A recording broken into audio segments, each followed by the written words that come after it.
Assalamualaikum warahmatullahi wabarakatuh. Apa kabar anak-anak ibu semua? Ibu harap anak-anak ibu semua dalam keadaan sehat walafiat ya. Amin ya rabbal alamin. Nah, hari ini kita akan kembali belajar biologi dengan materi struktur dan replikasi DNA dan juga struktur gen. Nah, kira-kira ada yang tahu apa itu DNA? Nah, sebelum kita belajar ke DNA, jadi kita harus tahu dulu pada kromosom, dia itu terdiri atas asam nukleat dan protein. Nah, pada asam nukleat inilah dia terdiri atas DNA dan RNA. Namun yang kita bahas pada hari ini hanya tentang DNA-nya saja. DNA itu merupakan materi genetik yang diwarisi organisme dari induknya.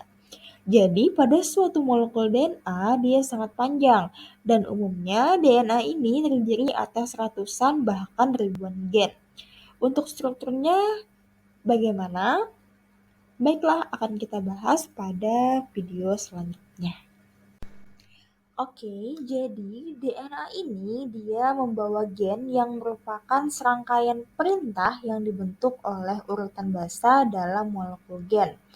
Nah, gen-gen pada DNA ini mengatur produksi berbagai bahan kimia penting yang disebut dengan protein. Di antara protein yang paling penting yaitu adalah enzim. Oleh karena itu, ilmu tentang DNA sangat berhubungan erat dengan ilmu kimia. Pada struktur DNA. Nah, pada DNA ini dia tersusun dari banyak nukleotida atau polinukleotida. Pada setiap polinukleotidanya terdiri atas gugusan gula, asam fosfat, dan basa nitrogen.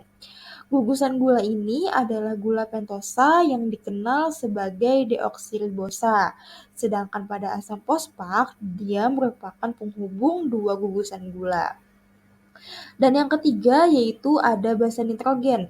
Nah, di mana di sini adenin dan guanin dari golongan purin dan sitosin dan timin adalah golongan dari pirimidin.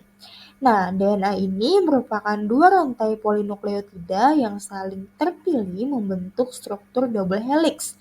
Dalam rantai DNA, sitosin selalu dihubungkan dengan guanin oleh 3 ikatan hidrogen. Nah, adenin ini selalu dihubungkan dengan timin oleh 2 ikatan hidrogen.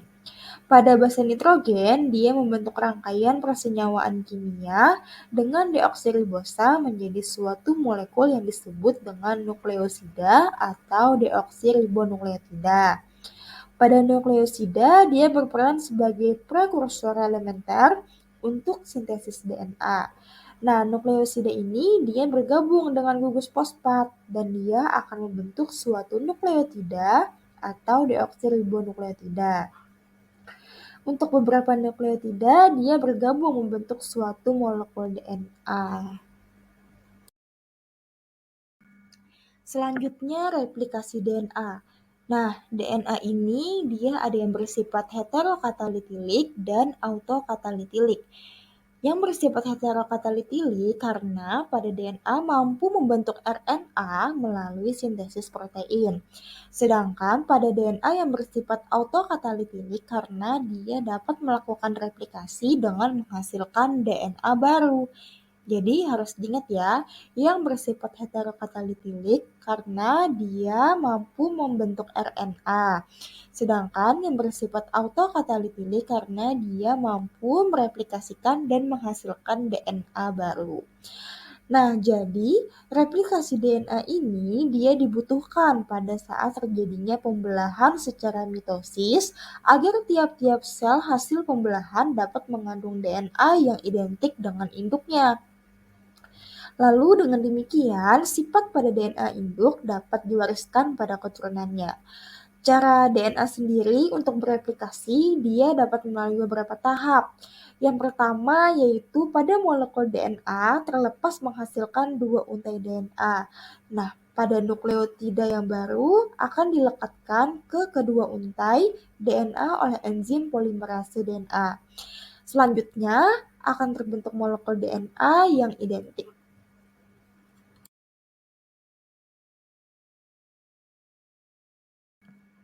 Pada replikasi DNA ada tiga hipotesis. Yang pertama yaitu replikasi konservatif, di mana pada replikasi konservatif ini pada bentuk struktur double helix DNA yang lama dia akan tetap. Nah, namun dia akan menghasilkan struktur double helix DNA yang baru. Yang kedua yaitu ada replikasi semi konservatif. Nah, di mana di sini pada struktur double helix DNA dia akan memisahkan diri dan setiap pita tunggal akan mencetak pita pasangannya. Dan yang ketiga yaitu ada replikasi dispersif. Nah, untuk replikasi dispersif ini, untuk struktur double helix DNA-nya terputus-putus. Lalu pada segmen-segmen DNA-nya akan membentuk segmen baru yang akan bergabung dengan segmen lama dan akan membentuk DNA baru.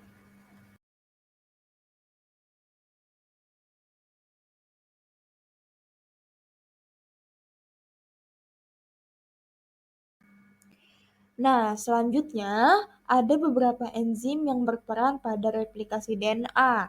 Yang pertama yaitu ada enzim helikase. Nah, enzim helikase ini fungsinya adalah untuk menghidrolisis rantai ganda polinukleotida menjadi dua rantai tunggal mononukleotida.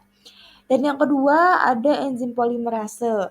Nah, enzim polimerase ini fungsinya untuk merangkai rantai-rantai mononukleotida untuk membentuk DNA baru.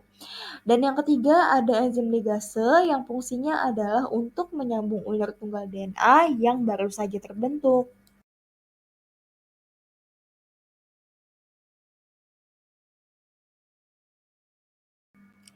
Nah, tadi kan kita sudah membahas tentang DNA. Sekarang kita akan membahas tentang gen. Apa sih itu gen? Jadi, di dalam kromosom itu terdapat substansi genetik yang dapat menentukan sifat-sifat individu, yaitu berupa DNA. Pada DNA ini, dia akan membawa informasi genetik berupa basa nitrogen. Nah, pada segmen DNA tersebut akan mengkode sifat-sifat tertentu. Segmen-segmen DNA inilah yang disebut dengan gen.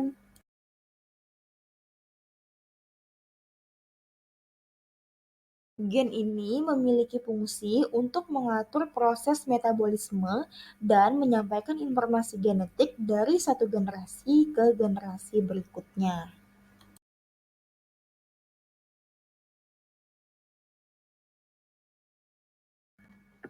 Nah, gen terletak dalam lokus kromosom yang tersusun berderet secara linear.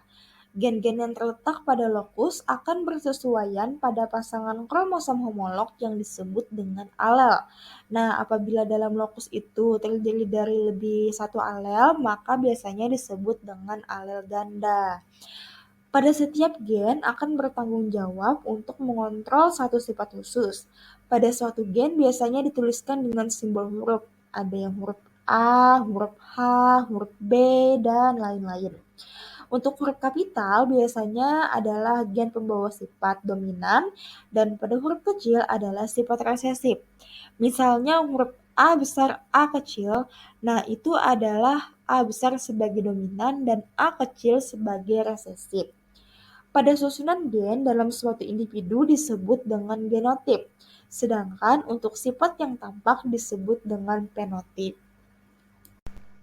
Oke, itu tadi adalah penjelasan Ibu mengenai materi DNA dan gen. Nah, mungkin jika anak-anak Ibu semua ada yang masih kurang mengerti tentang materi tersebut, bisa tanyakan melalui WhatsApp group atau japri melalui WA pribadi Ibu. Dan silahkan anak-anak untuk kembali pada Google Classroom atau WhatsApp group yang telah disediakan. Jika ada salah-salah kata dari Ibu, mohon dimaafkan. Ibu tutup dengan wassalamualaikum warahmatullahi wabarakatuh.